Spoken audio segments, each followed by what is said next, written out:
11 p.m. Strange BMW in my driveway, my shower running upstairs, someone else's perfume in my foyer, and that's when I knew my HOA president had crossed the line. I'd just dragged my luggage up the circular driveway of my inherited colonial mansion 2 weeks early from my European business trip, expecting nothing more exciting than a hot shower and 12 hours of sleep. Instead, I found my house lit up like a Christmas display, music drifting from my living room, and the unmistakable sound of someone singing badly in my master bathroom. The smell hit me the moment I unlocked my front door, expensive floral perfume that had been haunting neighborhood board meetings for months. The same cloying scent that followed Veronica Whitfield around like a toxic cloud of entitlement. My HOA president wasn't just making my life hell with citations and fines anymore. She was literally living in my house, using my shower, and from the sound of things, making herself completely at home. What would you do if you found someone living in your house while you were away? Drop a comment telling me where you're watching from, and if your HOA has ever pulled anything this crazy. Let me back up and tell you how I got into this mess. My name is Marcus, I'm 47, and 6 months ago I inherited something I never expected, a 200 square foot colonial mansion in Millbrook Estates, one of those neighborhoods where the lawns are measured with rulers and the neighbors communicate through passive-aggressive notes. My Aunt Dolores lived in that house for 30 years. She was the kind of woman who baked snickerdoodles for new neighbors and kept detailed journals about everything, a habit that would become my secret weapon later. When she passed, she left me her pride and joy, a house worth $850,000, completely paid off. After my expensive divorce cleaned out my savings like a financial tornado, this inheritance felt like winning the lottery while getting struck by lightning. Painful, but ultimately lucky. The house smelled like lavender and old books when I first walked through it, mixed with that particular scent of quality hardwood that only comes from homes built to last. Every morning I'd wake up to the gentle ping of those old radiators warming up, a sound that reminded me I was finally home. But every paradise has its snake, and mine wore pearls, drove a BMW, and had the personality of a parking meter with delusions of grandeur. Veronica Whitfield, 52 years old, HOA president for 8 long years, real estate agent, and the kind of woman who pronounces community standards, like other people say, national security. She lived in a smaller townhouse on the edge of our development. Nice enough, but nothing like the sprawling colonials in the main section where my inheritance had landed me. And boy, did that seem to stick in her craw. The sharp click of her heels on my front walkway announced her first visit. I was unloading boxes when she appeared, clipboard clutched like a holy relic, looking like she'd stepped out of a magazine titled Suburban Dictator Weekly. "Welcome to the neighborhood," she said, though her smile had all the warmth of a tax audit. "I'm here about your mailbox situation." Turns out my aunt's classic black mailbox, the one that had stood sentinel for 3 decades, violated the sacred forest green color palette mandated by the HOA. The texture of its weathered metal told stories of thousands of deliveries, but apparently, nostalgia doesn't trump neighborhood aesthetics. "The fine is $150 if you don't comply within 10 days, she announced, savoring each word like expensive wine. "But this mailbox has been here since before I was born," I protested. "Previous violations don't excuse current ones," she replied, handing me the citation with the satisfaction of someone who'd just cured cancer through paperwork. That was just the appetizer. Week 2 brought a citation for leaving my trash cans visible after 6 p.m. Never mind that pickup was at 5 a.m. and my work often kept me out late. The crunch of gravel under her tires became a sound I learned to dread, usually followed by the rustle of another citation being slipped under my door. Week 6, she complained about my teenage son Tyler's friends parking on the public street during his weekend visits. "It creates an unsightly cluster of vehicles," she explained, as if teenagers gathering was some sort of municipal emergency. Week 12 brought the masterpiece, a threatened fine for excessive commercial activity because my cybersecurity consulting business required occasional equipment deliveries. 3 boxes from Amazon apparently constituted running a warehouse. The pattern was clearer than my aunt's crystal chandelier. Longtime residents left their trash cans out overnight, painted their shutters whatever color they pleased, and hosted parties that shook windows. No citations. But Marcus, the divorced newcomer with the fancy inherited house? Every move was scrutinized like evidence in a murder trial. "She's territorial," my neighbor Beth whispered one morning as we retrieved our newspapers. Beth was 60-something, retired, with the warm demeanor of everyone's favorite aunt.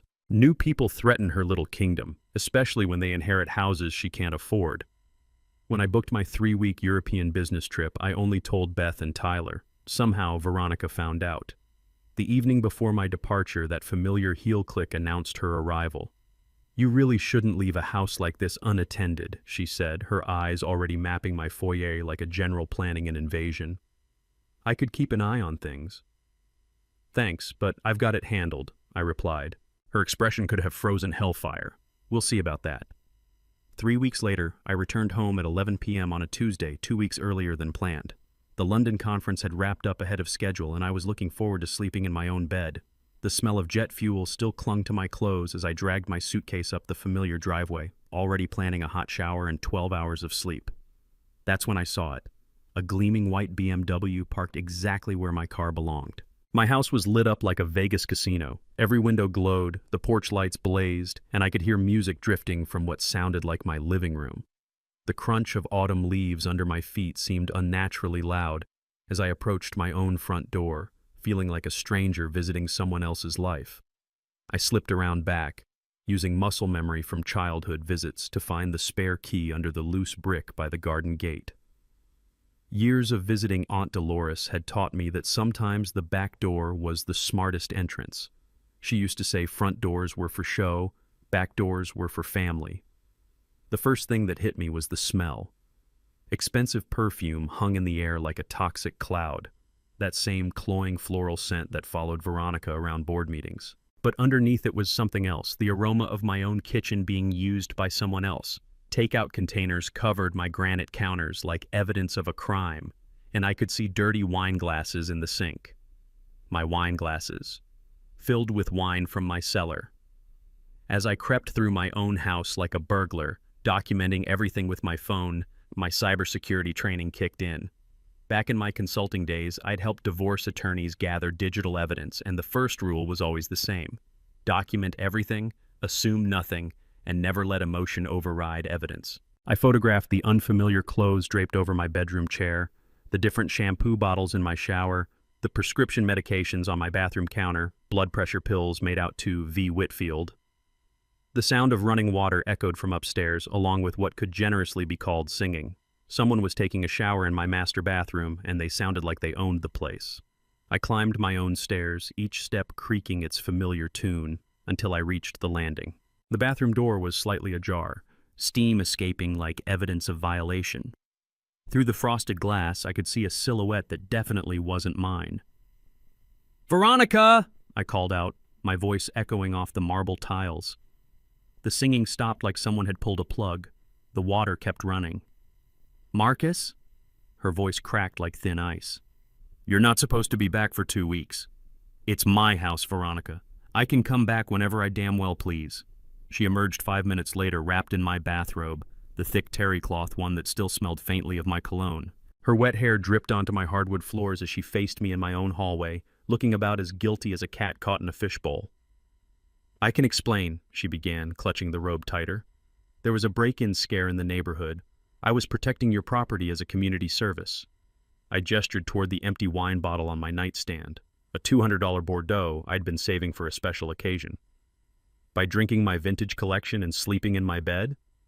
Her face flushed red, but she doubled down harder than a Vegas gambler. "I have HOA emergency authority over vacant properties during security emergencies. It's completely legal. Show me the documentation." She marched to my home office. My home office. Like she owned the place, pulling out a folder I'd never seen before. Inside was an official-looking document titled Emergency Caretaker Agreement, dated the day after my departure, complete with what looked like my signature authorizing her temporary oversight. Here's where my background in digital forensics became useful. I'd spent years analyzing forged documents for corporate clients, and this signature had more red flags than a communist parade. The pen pressure was wrong, the letter spacing was off, and the M in Marcus had a flourish I'd never used in my life. "Interesting forgery," I said, pulling out my phone to record. "But document analysis is literally what I do for a living." That's when a toilet flushed in my guest bathroom, and my night went from weird to completely insane. Out walked Dave Kowalski in full police uniform. Not just any cop, but the married father of 3 who lived 2 streets over and coached Little League on weekends. The same Dave who'd always seemed like a decent guy at neighborhood barbecues. "Everything okay here, Veronica?" Dave asked, his hand resting casually on his service weapon like this was a routine domestic call. The pieces clicked together with the sound of a vault closing. This wasn't just trespassing, it was organized fraud with law enforcement backup. Veronica hadn't just been squatting in my house, she'd been running some kind of operation with police protection. "Dave," I said, keeping my voice steady, "you realize you're in my house without permission, right? Off duty but in uniform with a woman who's been living here illegally while I was out of the country?" Dave's confidence evaporated like morning dew. "She said you gave her permission to house sit." "Did I give you permission to be here?" Silence stretched between us like a taut wire. "Because this is all being recorded," I continued, holding up my phone. "And something tells me your department has strict policies about officers involving themselves in civil disputes, especially when fraud might be involved." Veronica's face had gone from red to the color of old mayonnaise. "You can't prove anything illegal happened here." I smiled for the first time since walking into this nightmare. "Actually, I can." The next morning I woke up in my own bed for the first time in 3 weeks, though woke up is generous, I'd barely slept.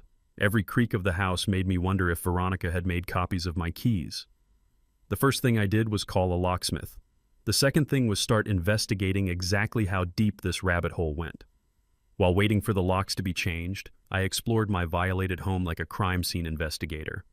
The garage told its own story. My tools had been used and put back in the wrong places, oil stains on the concrete where they'd parked a second car, and my workbench had been turned into what looked like a staging area for home improvement projects. Not my home improvements. My neighbor Beth knocked on the door around 10 a.m. carrying a casserole and wearing the expression of someone with serious gossip to share. "I was wondering when you'd find out," she said, settling into my kitchen chair like she was about to deliver a state secret. "Veronica told everyone you were subletting to her temporarily, said you needed the rental income after your divorce." The violation felt personal and financial all at once. She hadn't just stolen my space, she'd stolen my reputation and privacy. "She hosted a dinner party here last Thursday," Beth continued. 8 people, catered food, used your dining room like she was showing off her own place. I thought it was weird, but she had an answer for everything. That's when I discovered my security system had been professionally disabled. Not cut wires or amateur hour. Someone had bypassed the sensors with the kind of skill that costs serious money. I'd installed that system myself after my divorce, partly for security and partly because tinkering with electronics helped me process stress. Seeing it surgically dismantled felt like finding surgical scars you didn't remember getting. By noon, Veronica had fired her first retaliatory shot. An official HOA notice appeared on my door, summoning me to an emergency board meeting that evening. 24 hours notice, technically legal under our bylaws, though barely. The charges read like a prosecutor's fantasy: disturbing the peace, harassment of board members, and my personal favorite, threatening behavior toward community officials. The meeting was held in the community center, a beige rectangle that smelled like industrial carpet and broken dreams. 5 board members sat at a folding table that looked like it belonged at a church bake sale, not a judicial proceeding. Veronica presided from the center chair wearing a navy blazer that probably cost more than most people's car payments. The fix was in before I walked through the door. 3 board members were current clients of Veronica's real estate business, something I discovered during my post-confrontation research. The 4th was her cousin Janet, who had the critical thinking skills of a decorative gourd. Only elderly Gladys Pembroke seemed capable of independent thought, and she looked uncomfortable with the whole proceeding. "Marcus," Veronica began, her voice dripping with fake concern, "we've received disturbing reports about your behavior last night. Witnesses describe you as aggressive and threatening. Witnesses, plural." I looked around the room and counted exactly 0 people who'd been in my house during the confrontation. "I'd like to hear from these witnesses," I said. "Officer Kowalski has provided a detailed statement about your erratic behavior," she replied, sliding a paper across the table. Dave's report painted me as an unstable homeowner who'd burst into my own house and made threatening statements toward a community volunteer who was protecting the property during the owner's absence. The creative writing was impressive. He'd managed to make breaking and entering sound like community service. They gave me 3 minutes to defend myself against their kangaroo court. 3 minutes to explain why finding someone living in my house without permission had made me aggressive. I'd like to see the board minutes that authorize this emergency caretaker program, I said. Veronica shuffled papers like she was dealing cards. That's an administrative matter. I'd also like to see the HOA bylaw that grants you authority to occupy member properties. More paper shuffling.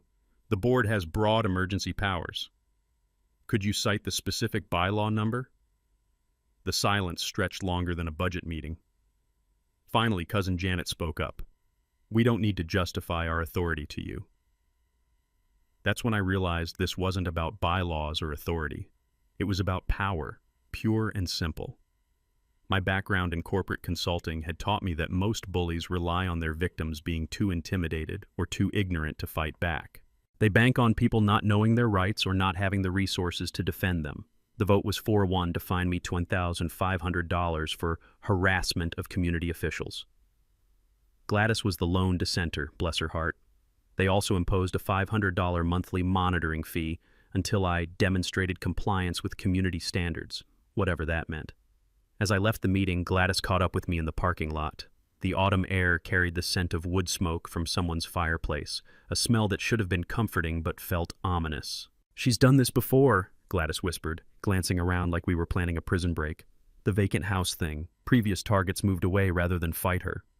The elderly woman's words hit me like cold rain, but they also gave me something I hadn't had before. Confirmation that this was bigger than just me.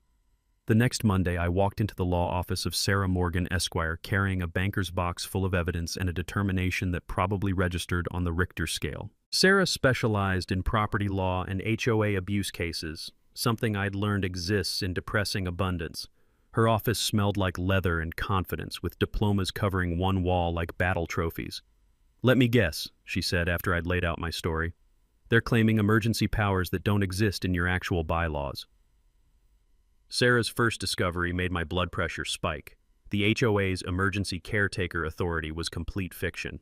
She'd spent 15 minutes with our community's governing documents and found exactly 0 references to emergency property oversight, temporary caretaking, or any authority that would let Veronica squat in my house. Her second discovery was even better. The board had never voted on such authority.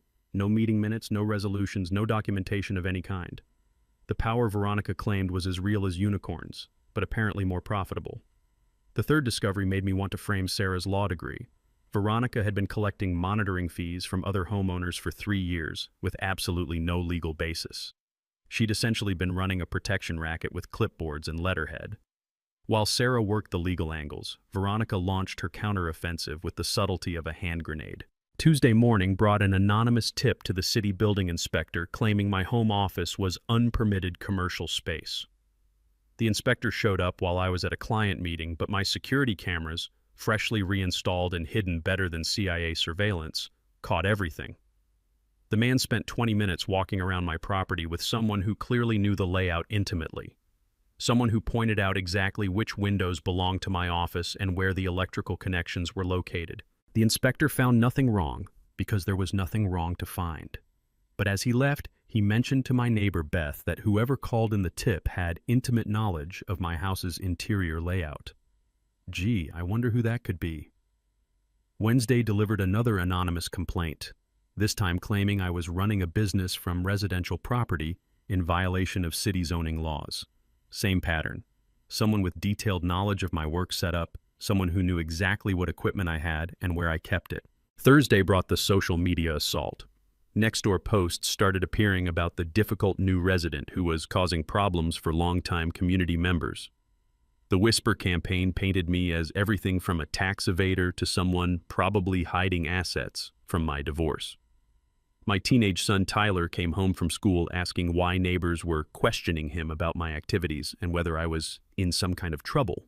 Friday was when Dave's police buddies started their intimidation tour. Suddenly, patrol cars began cruising my street with the frequency of pizza delivery on Super Bowl Sunday. They'd slow down in front of my house, sometimes stopping to check things that didn't need checking. The message was clear: we're watching you.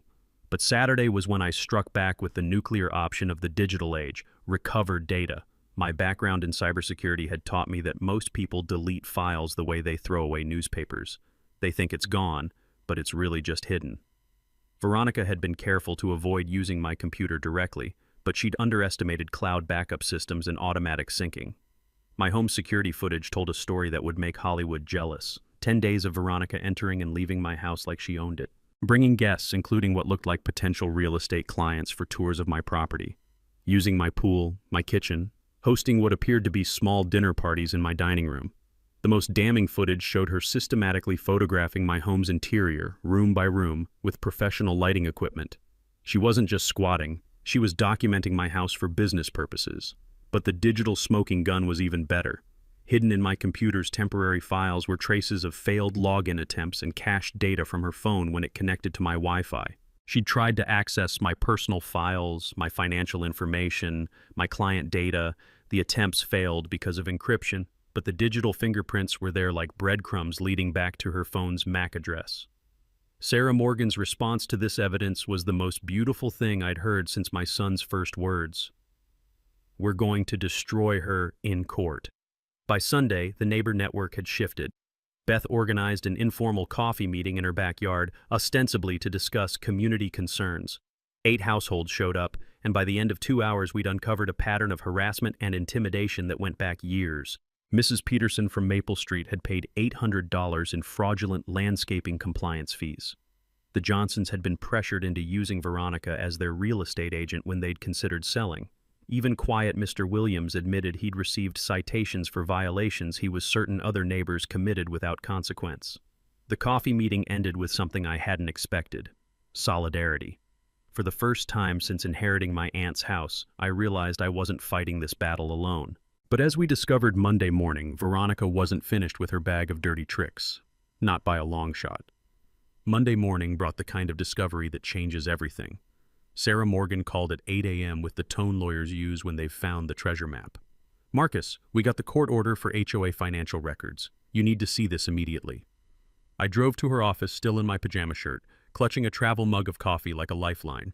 Sarah had spreadsheets covering her conference table like battle plans, and her expression mixed triumph with disgust. "Your friend Veronica has been busy," she said, pointing to highlighted rows of numbers. "We found $47,000 in payments to vendors that don't exist." The pattern was elegant in its simplicity: emergency roof repairs during storms that never happened, tree removal services for trees that were still standing, parking lot maintenance for a parking lot that hadn't been touched in years. Every invoice was professionally formatted, every amount just under the threshold that would require board approval. But here's where my cybersecurity background became invaluable. While Sarah analyzed the legal implications, I traced the digital money trail. Every fake vendor check had been deposited into accounts linked to Whitfield Property Solutions LLC, a company that existed only on paper and in Veronica's bank account. "She's been systematically robbing the entire community," I said, watching the numbers add up. "But there's something bigger here." That's when Sarah showed me the file that made everything click into place. Hidden in my home office papers, the ones Veronica had clearly rifled through, we found her business plan for Whitfield Premium Property Management. The document read like a criminal manifesto disguised as corporate strategy. Her plan explicitly outlined using temporarily vacant luxury homes as showcase properties for high-end real estate clients. She hadn't just been squatting in my house for convenience. She'd been running a sophisticated con game, using my inherited mansion as her personal showroom to impress wealthy buyers. The dinner parties, the professional photography, the touring potential clients through my home, it was all part of a scheme to present herself as managing luxury properties she couldn't afford. The email chain we discovered was even more damning. Correspondence between Veronica and something called Elite Estates Management showed they'd been splitting profits from unauthorized use of vacant homes across 3 different counties. My house wasn't her first rodeo, it was just her most ambitious target.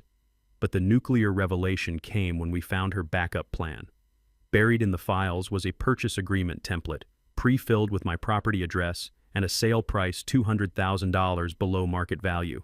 She'd been preparing to claim financial authority over my house through some kind of emergency lien process, essentially stealing my inheritance through legal paperwork and administrative manipulation. My neighbor Beth's forensic accounting background, something she'd modestly failed to mention during our coffee meetings, proved invaluable.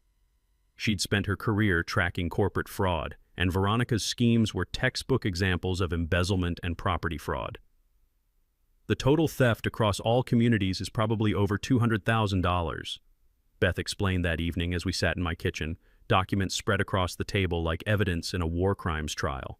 She's been targeting vacant properties, elderly homeowners, and anyone too intimidated to fight back. The scope was breathtaking. 6 different HOA communities, dozens of victims, years of systematic fraud. My case wasn't just about someone squatting in my house, it was about dismantling a criminal enterprise that had been operating under the cover of community service. That night, as I sat in my reclaimed living room, the pieces of Veronica's operation became crystal clear. She wasn't just a petty tyrant drunk on HOA power. She was a professional con artist who'd figured out how to monetize homeowner intimidation. The violation of my home suddenly felt less personal and more strategic. I hadn't been randomly targeted. I'd been specifically chosen because my inherited house represented the perfect combination of high value and vulnerable ownership. A divorced man dealing with a recent inheritance, still learning the neighborhood dynamics, temporarily absent for business travel. But she'd made one crucial miscalculation. She'd targeted someone with the technical skills to trace her digital footprint, the financial resources to fight back legally, and the stubborn streak to see it through to the end. As I locked my newly secured front door that night, I realized the real battle was just beginning. We hadn't just discovered evidence of fraud, we'd uncovered a criminal conspiracy that reached far beyond my violated sanctuary. And tomorrow, we were going to start taking it apart piece by piece. Tuesday morning turned my kitchen into a war room that would make Pentagon strategists jealous. Sarah Morgan arrived with legal briefs, Beth brought her forensic accounting arsenal, and I contributed enough coffee to fuel a small army. The smell of fresh brewed determination mixed with the scent of highlighter ink as we mapped out our multi-pronged assault on Veronica's criminal empire. Sarah laid out our legal strategy like a general planning D-Day. Civil lawsuit first, trespassing, fraud, breach of fiduciary duty, and defamation. Each charge carried specific penalties, but more importantly, civil discovery would force Veronica to produce documents she'd rather keep buried deeper than Jimmy Hoffa. "The FBI is interested," Sarah announced, sliding a business card across my granite countertop. "Financial Crimes Division wants to talk about the mail fraud angle. Every fake HOA notice she sent constitutes federal mail fraud, and that carries serious time." The State Real Estate Board was equally enthusiastic about investigating unlicensed property management and misuse of client information. Apparently, using other people's homes as your personal showroom violates about 17 different professional regulations. Beth's forensic accounting work had uncovered the smoking gun we needed, detailed financial records showing exactly how HOA funds had been diverted into Veronica's personal accounts. Years of fake invoices, phantom vendors, and emergency repairs that never happened. The paper trail led straight to her doorstep like a GPS for fraud detection. "Here's what most people don't understand about HOA law," Sarah explained, pointing to highlighted sections of our community bylaws. "Emergency powers must be explicitly granted in writing. Any fines over $100 require unanimous board votes, and board members must disclose financial conflicts of interest or face personal liability." That last part was crucial. Every fine Veronica had imposed without proper board approval was legally worthless. Every decision she'd made while hiding her real estate conflicts opened her to personal lawsuits. And every dollar she'd collected through fraudulent fees constituted theft, pure and simple. While Sarah handled the legal artillery, Beth and I organized the community mobilization campaign. We scheduled a homeowner rights information session at the local library, carefully framing it as educational rather than confrontational. The goal was to give neighbors the knowledge they needed to recognize and resist HOA abuse without making it look like a witch hunt. 23 homeowners showed up, drawn by word of mouth and genuine curiosity about their rights. What we discovered during that meeting was both heartbreaking and infuriating. 18 different families had been victimized in some way over the past 4 years. Mrs. Morgan from Oak Street had paid $2,200 in emergency landscaping fees for work that was never performed. The Rodriguez family had been cited 17 times for violations that identical actions by other neighbors somehow avoided. Even tough-as-nails contractor Bill Morrison admitted he'd paid fraudulent fines rather than fight them because he didn't have time for HOA politics. The pattern was clear as my aunt's crystal. Veronica systematically targeted anyone who couldn't or wouldn't fight back. New residents, elderly homeowners, single parents, people with language barriers, anyone who seemed vulnerable or distracted by life circumstances. By the end of that meeting, we had something more powerful than legal documents, a united community ready to demand accountability. The technical aspects of our evidence collection became my specialty. Every homeowner who'd been victimized received a simple documentation template: dates, amounts, witnesses, photographs, and copies of any correspondence. My cybersecurity background proved invaluable for organizing digital evidence and creating encrypted backups that even the NSA would approve of. We established a secure communication network using an encrypted group chat, partly for security and partly because it made everyone feel like they were part of a resistance movement, which, in a way, they were. The media strategy required delicate handling. I'd worked with investigative reporters during my corporate consulting days, and I knew the importance of giving them a complete story rather than piecemeal information. Local TV news loves stories about authority figures abusing power, especially when there's visual evidence and sympathetic victims. Sarah filed a motion to freeze Veronica's assets before she could hide or transfer the stolen money. The legal mechanism was complex, but the principle was simple. You can't profit from crime while the crime is being prosecuted. Meanwhile, I started documenting everything for potential documentary purposes. The story had all the elements that make people stop scrolling: corruption, abuse of power, regular people fighting back against injustice, and enough evidence to fill a small library. But the psychological warfare was perhaps our most effective tool. I began attending every board meeting with Sarah present, politely requesting detailed financial documentation for every decision. My calm, professional demeanor contrasted sharply with Veronica's increasing agitation. "Could you explain the bidding process for this vendor?" I'd ask. "Where are the receipts for this emergency repair? What documentation supports this fee structure?" Each question was perfectly reasonable and completely legal. Each question also made Veronica visibly uncomfortable, because each question had an answer she couldn't provide without admitting fraud. By Friday, we were ready to launch our coordinated offensive.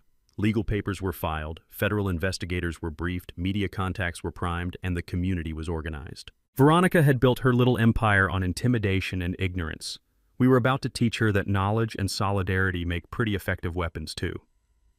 Veronica's response to our organized resistance was swift, desperate, and absolutely predictable.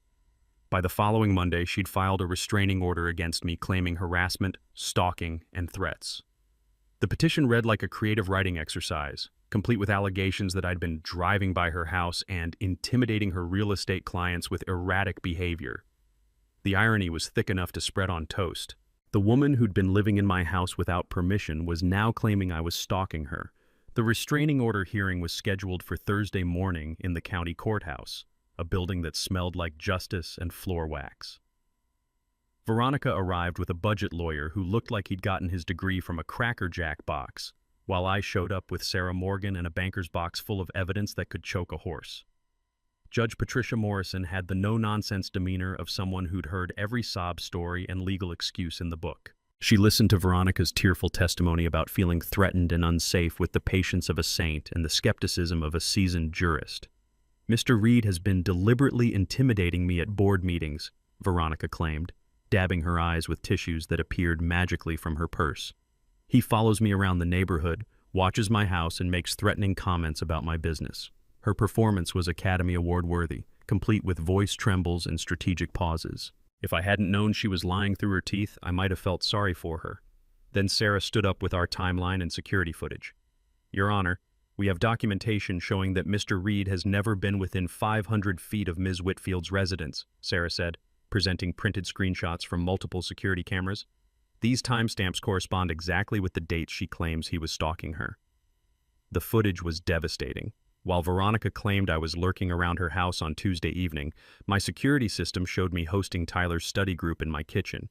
When she alleged I'd confronted her at the grocery store on Saturday, credit card receipts placed me at a client meeting 50 miles away. But the nuclear option came when Sarah presented audio recordings from HOA board meetings. "Ms. Whitfield claims Mr. Reed has been threatening and aggressive," Sarah told the judge. "These recordings from public meetings tell a different story." The audio was damning in its politeness. Every question I'd asked was reasonable, every comment was professional, every interaction was civil to the point of being boring. Meanwhile, Veronica's voice on the recordings grew increasingly shrill and defensive as I'd asked for basic financial documentation. Judge Morrison's expression shifted from neutral to annoyed.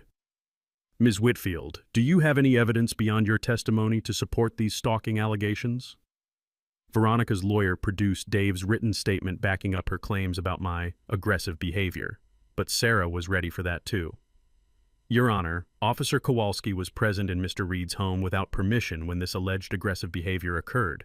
His statement fails to mention that he was there as Ms. Whitfield's guest, not in any official capacity.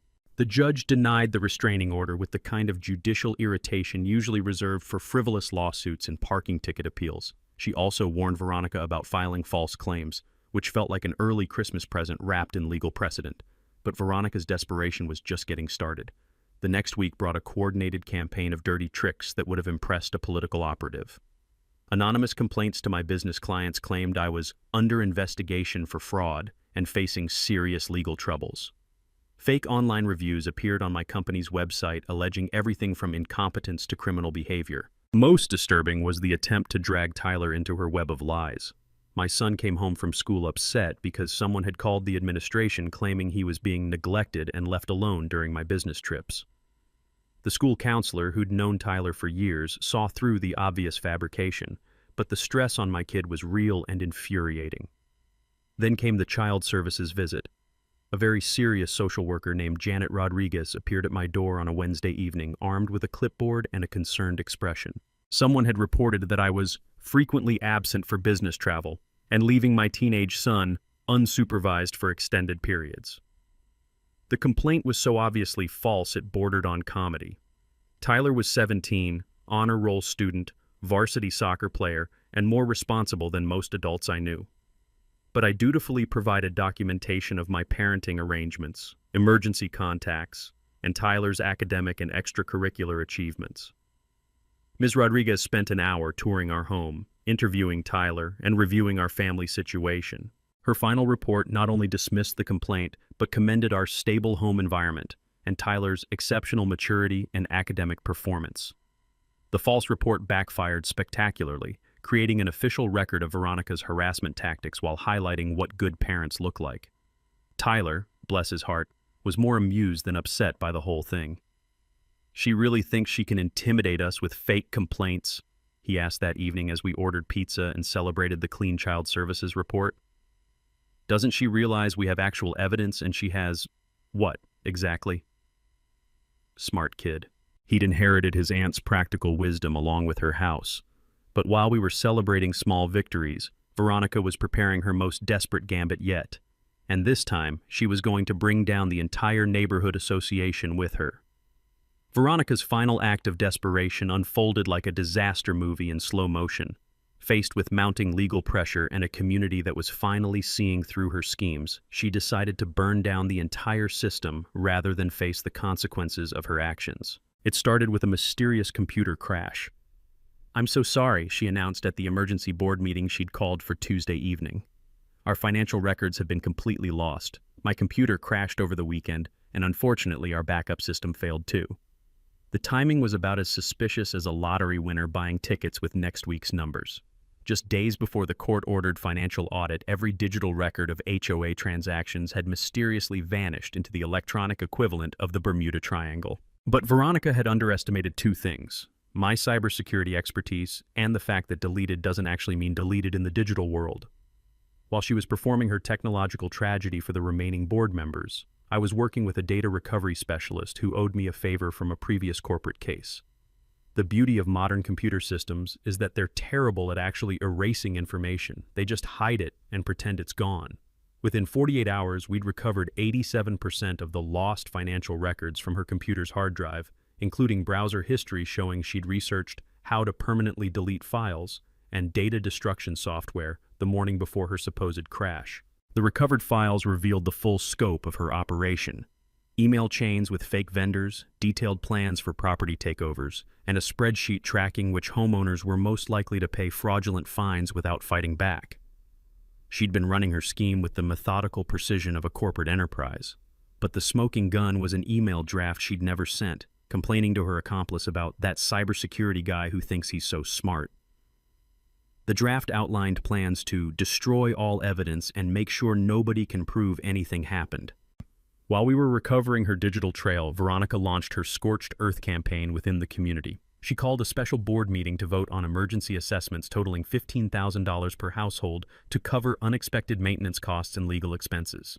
The assessments would have bankrupted half the elderly residents and forced young families to choose between their mortgages and HOA compliance. Her pitch to the 3 remaining board members who still bought her act was masterful manipulation.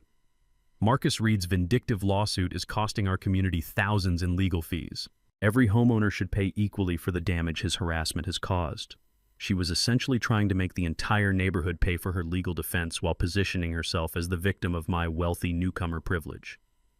The meeting was set for Friday evening, with minimal notice and maximum pressure tactics, but our community network was ready. 43 homeowners showed up to that meeting, a record attendance that turned the community center into standing room only. The smell of tension mixed with Beth's homemade cookies, which she'd brought because confronting corruption works better on a full stomach. Elderly Gladys Pembroke, now fully awakened to Veronica's tactics, stood up with a voice that could have shattered crystal. I moved to remove Veronica Whitfield from the board for financial misconduct and breach of fiduciary duty. The vote was swift and decisive, 4-1 to remove Veronica from her position, with only her cousin Janet casting the dissenting vote. Janet herself was voted off the board 10 minutes later for failing to exercise proper oversight of financial irregularities. But Veronica's humiliation wasn't complete. As she gathered her papers and prepared to storm out, FBI Special Agent Maria Santos walked through the community center doors with the kind of presence that makes guilty people confess their sins immediately. Ms. Whitfield, Agent Santos said, her voice carrying the authority of federal law enforcement. We have a warrant for your arrest on charges of mail fraud, conspiracy, and violation of federal wire fraud statutes. The handcuffs clicked with the finality of justice served. As Veronica was led away, she made one last desperate attempt to maintain her victim narrative. This is all because of him, she shouted, pointing at me. He's destroyed our community with his lies and vindictive lawsuits. The 43 homeowners who'd gathered to witness her downfall remained silent as the FBI escorted her to their unmarked sedan. The only sound was the autumn wind rustling through the oak trees that had watched over our neighborhood for decades before Veronica's reign of terror began. Tyler, who'd been sitting quietly in the back row doing homework during the meeting, looked up from his calculus and said, "Well, that was dramatic."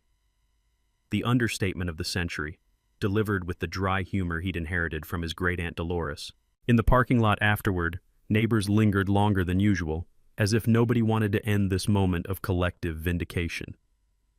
Beth organized an impromptu potluck for the following weekend to celebrate new beginnings, and for the first time in months, people were genuinely excited about community activities. But as satisfying as Veronica's arrest was, the real victory was what happened next. A neighborhood that had been divided by fear and intimidation came together to rebuild something better than what they'd lost. 3 weeks later, the Millbrook Estates controversy had grown beyond a neighborhood dispute into a full-blown municipal scandal. The city council called a special hearing on HOA reform legislation, and the packed auditorium felt like the scene of a political revolution conducted with Robert's Rules of Order and name tags. Every seat was filled with residents, reporters, city officials, and curious onlookers who'd followed the story through local news coverage. The smell of nervous anticipation mixed with the institutional coffee that flows through government buildings like bureaucratic lifeblood. I was scheduled to testify about the need for stronger HOA oversight laws, but Veronica had other plans. Despite being out on bail and facing federal charges, she'd convinced her new lawyer, a slick character who looked like he charged by the syllable, to let her make one final public relations offensive. Her strategy was classic narcissist playbook: position herself as the victim of a wealthy newcomer's vindictive harassment campaign. She took the podium first, wearing a navy dress that probably cost more than most people's monthly mortgage payments, and delivered a performance that deserved its own Netflix special. "I've dedicated 8 years of my life to serving this community," she began, her voice trembling with practiced emotion. "I've volunteered countless hours, protected property values, and maintained the standards that make Millbrook Estates the desirable neighborhood it is today." The audience was initially quiet, some even appearing sympathetic to her plight. She'd always been skilled at manipulation, and this was her masterpiece performance.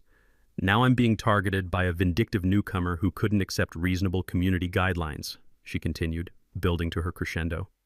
Marcus Reed has used his wealth and connections to destroy my reputation, my business, and my life over simple misunderstandings about property management. Several people nodded along. Her victim narrative was compelling if you didn't know the facts, and she'd always been talented at making her fraud sound like community service. Then she made the mistake that destroyed everything. "I have never done anything illegal or unethical," she declared, her voice rising with righteous indignation. "Every action I took was to protect our community's interests and property values." That's when I stood up and asked the moderator for permission to present evidence. "Before we continue," I said, walking to the front of the room with my laptop and presentation remote, "I think everyone should see what Ms. Whitfield's property protection actually looked like." The first video clip appeared on the large screen behind the podium. Security footage of Veronica hosting a dinner party in my dining room, complete with catered food and what appeared to be potential real estate clients touring my house. The auditorium fell silent except for the audio from my security system, Veronica's voice bragging to her guests about managing this beautiful property and the exclusive nature of our community's luxury homes. The second clip showed her rifling through my personal papers in my home office, photographing documents with her phone. The third captured her coaching Dave on how to intimidate homeowners who asked too many questions about fees and violations. But the nuclear option was the recovered audio from her crashed computer, a phone conversation where she explicitly discussed using vacant homes as showcase properties for her real estate business, complete with her laughing about that divorced guy who thinks he's so smart. The audience reaction shifted from sympathy to outrage in real time, like watching a political rally change directions mid-speech. Murmurs of disbelief turned into angry whispers, then open expressions of disgust. "Ladies and gentlemen," I said, advancing to the next slide showing financial records, "this is $89,000 in documented fraud across multiple HOA communities. Emergency repairs that never happened, vendors that don't exist, and fees collected for services never provided." Detective Lisa Warren, who'd been sitting quietly in the third row, stood up to address the crowd. "Ms. Whitfield is currently under federal indictment for mail fraud, wire fraud, conspiracy, and violation of federal racketeering statutes. The FBI investigation has identified victims across 6 different communities. Veronica's lawyer attempted damage control, but you can't unsee evidence or unhear recorded confessions." The crowd's mood had shifted from curious to hostile, and even her most loyal supporters looked like they'd been personally betrayed. City Councilman Robert Morgan took the microphone with the authority of someone who'd seen enough municipal scandals to last 3 lifetimes. "The legislation before us today will require quarterly financial audits for all HOA boards, mandatory disclosure of conflicts of interest, and criminal background checks for community management positions." The vote was unanimous, 7-0 to pass the most comprehensive HOA reform legislation in the county's history. But the moment that made everything worthwhile came when elderly Mrs. Peterson, who'd paid $800 in fraudulent fees she couldn't afford, stood up in the back row. "I want to thank Marcus Reed," she said, her voice carrying across the silent auditorium, "for having the courage to fight back when the rest of us were too scared or too tired to resist." The standing ovation lasted 3 full minutes and felt like absolution for every sleepless night I'd spent wondering if the fight was worth it. As we filed out of the auditorium, Tyler nudged me with his elbow. "Dad, I think Aunt Dolores would be proud." He was right. She would have loved seeing justice served with such thorough documentation. 6 months later, justice had been served with the precision of a Swiss watch and the satisfaction of a perfectly executed revenge plot. Veronica pled guilty to avoid a trial that would have exposed even more victims and criminal associates. The federal judge sentenced her to 18 months in federal prison, 3 years of probation, and ordered her to pay $127,000 in restitution to all identified victims. Her real estate license was permanently revoked, and she was banned from serving on any HOA board in the state. Dave Kowalski received 6 months in county jail, lost his police pension, and was permanently barred from law enforcement. Watching a corrupt cop face consequences felt like finding a unicorn in your backyard, rare, magical, and absolutely satisfying. The civil lawsuit settled for an additional $45,000 in punitive damages, money that went directly into establishing what became known as the Millbrook Estates Good Neighbor Fund. The fund helps families facing temporary financial hardship with emergency home repairs, medical expenses, and other community support needs. Our new HOA board, which I somehow got elected to as treasurer despite my protests, implemented the kind of transparency that would make government accountants weep with joy. Monthly financial reports, open bidding for all contracts, and quarterly community meetings where actual neighbors discuss actual issues like civilized human beings.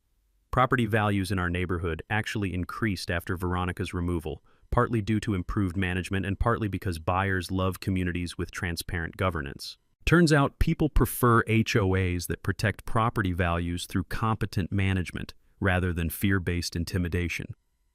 The personal healing surprised me most. My house, which had felt violated and foreign for months, slowly became home again. Tyler and I hosted our first annual backyard barbecue that fall, with over 60 neighbors attending. The sound of children playing on the swing set I'd installed exactly where Veronica used to park her unauthorized BMW felt like reclaiming sacred ground.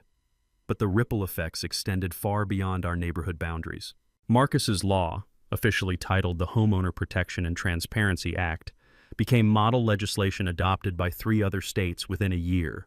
The law requires financial transparency, mandates conflicts of interest disclosure, and establishes clear procedures for challenging HOA decisions. I found myself testifying before the state legislature about HOA reform, speaking at homeowner rights conferences, and consulting with other communities facing similar corruption.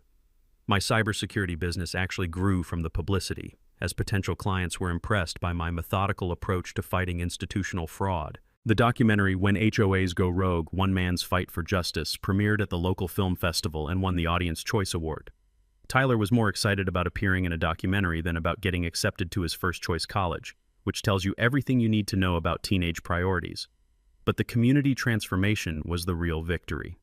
Beth established annual community rights workshops where residents learn about property law, HOA governance, and how to recognize abuse of authority. We created a neighborhood newsletter that actually contains useful information instead of violation citations. The Homeowner Legal Defense Scholarship we established helps law students provide free legal assistance to families fighting HOA abuse.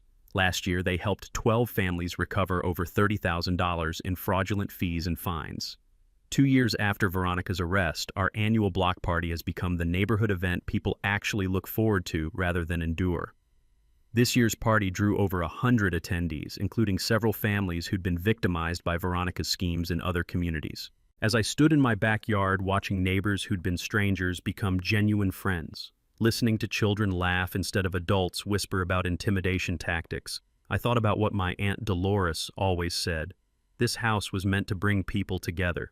She'd been right, just not in the way any of us expected.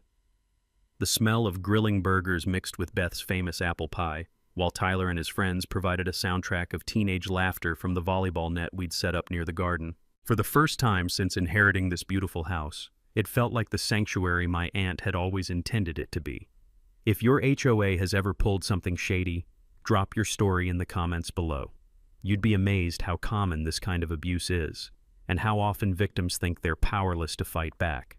Trust me, you have more rights than you realize, and sometimes the bullies are the ones who are actually powerless when faced with organized, informed resistance.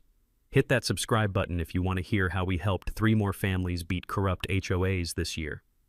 Next week, I'll tell you about the city council member who thought she could shut down a veteran's food truck with fake health violations until she discovered he'd been documenting everything for 6 months.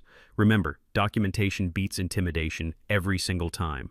From all of us here at HOA Stories, thanks so much for watching today's HOA Karen Meltdown. If you enjoyed seeing neighbors stand their ground and karma catch up, smash that like button, leave a comment with your thoughts, and subscribe so you won't miss the next HOA drama we bring you.